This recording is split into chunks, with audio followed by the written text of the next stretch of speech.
جماهير النادي الاهلي النهارده بص مش هيحلونا بقى، يعني مش هيحلوك طول الليل والنهار. هتلاقي كمية افيهات ملهاش حل. يعني انا افتكر ان واحد صاحبي واحنا واقفين معاه كده قلت له بقول لك انتوا هتاكلوا علقة بالليل، لوز اللوز هتاكلوا علقة لم تأكلها من قبل او من بعد. قال لي يا جدع انت، قلت له ايوه طبعا. طبعا نادي الزمالك بيستنى المباريات دي. يعني انتوا بصوا جت لنا على الطبطاب بقى، وهنمسككوا النهارده ونفوتكوا علقه. معرفش انا كنت جايب الثقه دي ساعتها منين، مش فاهم، مش فاكر والله. وايه بقى واقفين كده قلت له بقول لك نادي الزمالك النهارده انت هتشوف نادي الزمالك بقى مدرسة الفن والهندسة. وتغفلنا يوميها غفلة من ساعتها اصلا. يعني انا من ساعتها واحنا مش شايفين قدامنا. يعني انا من ساعة القضية ديت، الله يسامحك يا قفشة، الله يسامحك يا قفشة، لسعتنا لسعة. يعني ما علينا كنا حاطين امل ان احنا مثلا، كنا حاطين امل، ولكن امل اتجوزت يا جماعة. ولكن خش بقى في موضوع حلقتنا، وهو بص يا سيدي، انا اول حاجة في موضوعين مهمين قوي هنتكلم فيهم. حلو وعد برضو الموضوع النهاردة هيبقى يوم بقى. بص جماهير النادي الاهلي هو يومكم بقى، هو يوم هيعدي وذكرى هتعدي. ده انتوا لحد دلوقتي بتعدوا لنا الجمعة. معقولة تنسوا ذكرى القضية؟ ما اعتقدش. ده هتبقى ليلة وهليل. هنخش في موضوع حلقتنا، وهو استفتاءات جلوب سكر وجماهير النادي الاهلي لحد الان. تعال بقى نشوفها مع بعضنا كده، وهقول لك النتيجة لايف. هقول لك النتيجة ايه لايف، وهقول لك النتيجة واحدة كده. ولكن صلي على النبي واعمل لايك. ولو انت اهلاوي اكتب عاش الاهلي، ولو انت زملكاوي اكتب عاش الزمالك. وتعالى لي لان في خبر في غاية الأهمية بيخص فتوح. وتعالى لي بقول لك الموضوع مهم، ولكن اعمل لايك وصلي على النبي. ولو انت اهلاوي اكتب عاش الاهلي، ولو انت زملكاوي اكتب عاش الزمالك. بص يا سيدي، جلوب سوكر، انا عارف ان الاستفتاءات دي بالنسبه لجماهير النادي الاهلي مش هيحلوها، والاستفتاءات دي جماهير النادي الاهلي داخله فيها مفيش راحه ولا بالراحه. هنخش على افضل نادي في الشرق الاوسط، والنادي الاهلي لحد دلوقتي، لحد اللحظه اللي انا بكلمك فيها ديت، النادي الاهلي متقدم بنسبه 41% و4.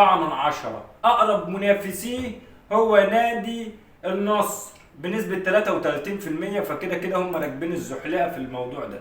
طيب افضل لاعب في الشرق الاوسط، واللي حرفيا جماهير النادي الاهلي عامله لحد دلوقتي فيها ملحمه، وكريستيانو طالع والشناوي نازل والنسبه متقاربه جدا. دي يعني امبارح كان الشناوي متقدم بنسبه 37% و3، وكريستيانو كان 37% و2.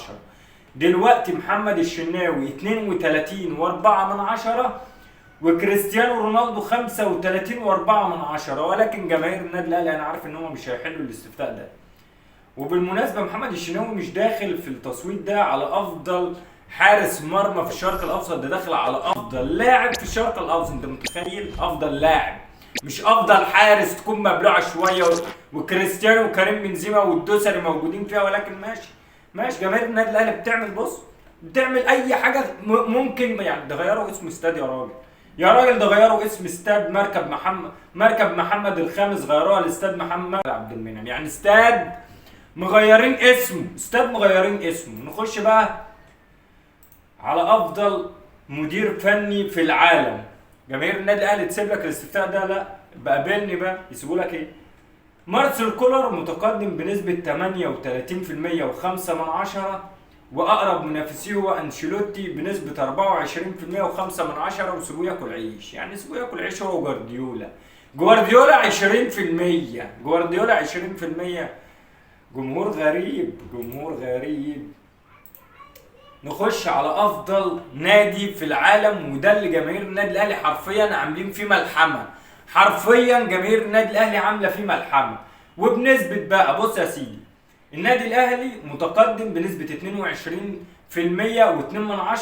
واقرب منافسيه هو نادي فلامينينسي نزل ل 17% و2 بعد ما كان متقدم على النادي الاهلي، كان بنسبه 36% في بدايه الاستفتاء، ولكن دلوقتي جماهير النادي الاهلي طبعا ركبته الزحليقه، بقى موجود بنسبه 17% و2، ودلوقتي مانشستر سيتي موجود بنسبه 17% و9، فبالتالي جماهير النادي الاهلي عاملين ملحمه في الاستفتاء ده.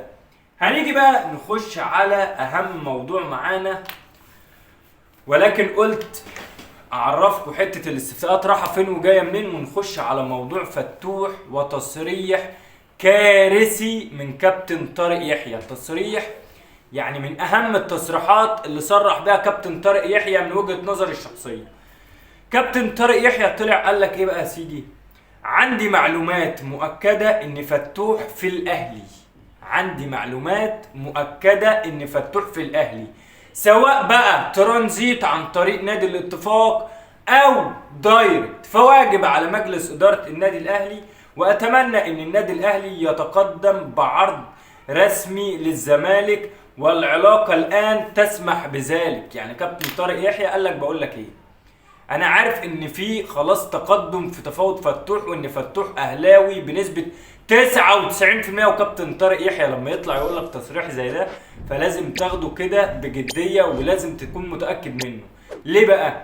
لان كابتن طارق يحيى في المطبخ، زائد ان كابتن طارق يحيى بيقول لمجلس اداره النادي الاهلي بالطريقه وبالسياسه ان مجلس اداره نادي الزمالك عارف ان انتم مخلصين مع فتوح، فبالتالي بدل ما يجيلكوا كوبري والكلام ده كله، ما تيجوا دغري وتعالى وتقدم بعرض رسمي، والموضوع هيبقى ماشي عادي، لان علاقه نادي الزمالك والنادي الاهلي تسمح بذلك، والموضوع عادي.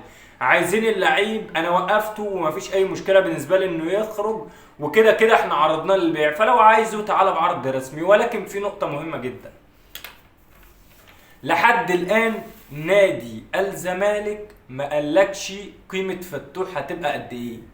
يعني حته ان انا هبيع فتوح مفيش اي مشكله، خلاص فتوح طالع، ولكن ان انا هطلعه بكام دي نادي الزمالك ما حددهاش.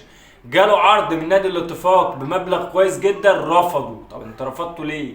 عايز عرض من النادي الاهلي، النادي الاهلي مش هيخش لك دايركت بالفلوس اللي انت متخيلها، لان النادي الاهلي لو هيخش لنادي الزمالك فهيكون مجهز مبلغ محترم قوي، ولكن مجلس اداره النادي الاهلي حاطط سقف تعاقدات في النادي الاهلي، واكتر لاعب بياخد في النادي الاهلي بياخد لك مثلا 15 16 17 مليون جنيه، فبالتالي هو لو جالك مش هيجيلك ب 17 مليون جنيه، هيجيلك ب 17 مليون جنيه رسمي تقوم انت ترفضه؟ لا، هو مش هيجيلك رسمي، هو هيجيله كوبري بعد ما انت هتمشيه، علشان ما يرجعش بقى جماهير نادي الزمالك تطلع تقول لك ايه، اصل انتوا بتخطفوا اللعيبه، اصل انتوا بتشدوا اللعيبه، اصل لا، انت عرضت اللاعب للبيع واللاعب مشي من عندك خلاص، وخلاص بقى العلاقه بينك وبينه انتهت، فبالتالي لما انا اخش على فتوح بعد ما يمشي من عندك انت اللي بايعه، فبالتالي مش هتيجي تقول لي انت خطفته. انت فاهمني؟ يعني انت مش هتيجي لجماهير النادي الاهلي بعد كده تقول انتوا خطفتوا لاعب، لا احنا اللي بعناه، فبالتالي بعد ما اتباع ومشي وعلاقتك مع اللاعب انتهت، بالتالي مجلس اداره النادي الاهلي هيبدا يتفاوض معاه. يا فتوح انا عامل سقف تعاقدات، اقصى لاعب عندي الدرجه الاولى بياخد 17 مليون، فبالتالي يا حبيبي هتيجي للنادي الاهلي هتاخد نفس المبلغ او اقل شويه. طيب فتوح موافق عادي جدا، على فكره فتوح موافق ومرحب جدا، لان خد بالك النادي الاهلي مش هيديك 17 مليون ويسكت، لا، في عندك بطولات مهمه جدا، في مكافآت بطولات، في عندك رعاه، في عندك مكافآت، في عندك اعلانات، في عندك حاجات كتيره جدا بتعوض اللاعب ماليا. هتجيب 17 مليون هديهم لك 30 لو حابب، ولكن اهم حاجه عندي كنادي اهلي ما تشردش عليا، ما تقوليش انا عايز 32 وما تقوليش انا عايز كذا، لا، انت تجيني هقول لك هتخش فيها اولى 17 مليون، هتقول لي حاضر هوصلهم لك ل 30 وانا اقدر على ده. فده سياسه النادي الاهلي، انك ما تتشردش على مجلس اداره النادي الاهلي، وبالتالي فتوح موافق وبشكل قوي جدا انه يلعب للنادي الاهلي ب 17 مليون، ولو النادي الاهلي قال له هتمضي على بياض يا فتوح وخدها مننا كزملكاوي اهو، فتوح هيمضي للنادي الاهلي. وبكده نكون وصلنا لنهايه كلامنا. ولكن اهم حاجه ما تنساش دعمنا بلايك، ولو انت اهلاوي تكتب عاش الاهلي، ولو انت زملكاوي اكتب عاش الزمالك. ومن وجهه نظرك الشخصيه يا ريت تقول لي ما هو تعليقك على صفقه فتوح، وهل انت موافق ان فتوح يروح النادي الاهلي برغم ان نادي الزمالك موقع على اللاعب عقوبه تاديبيه ام لا؟ وبكده نكون وصلنا لكلامنا، والسلام عليكم ورحمه الله وبركاته.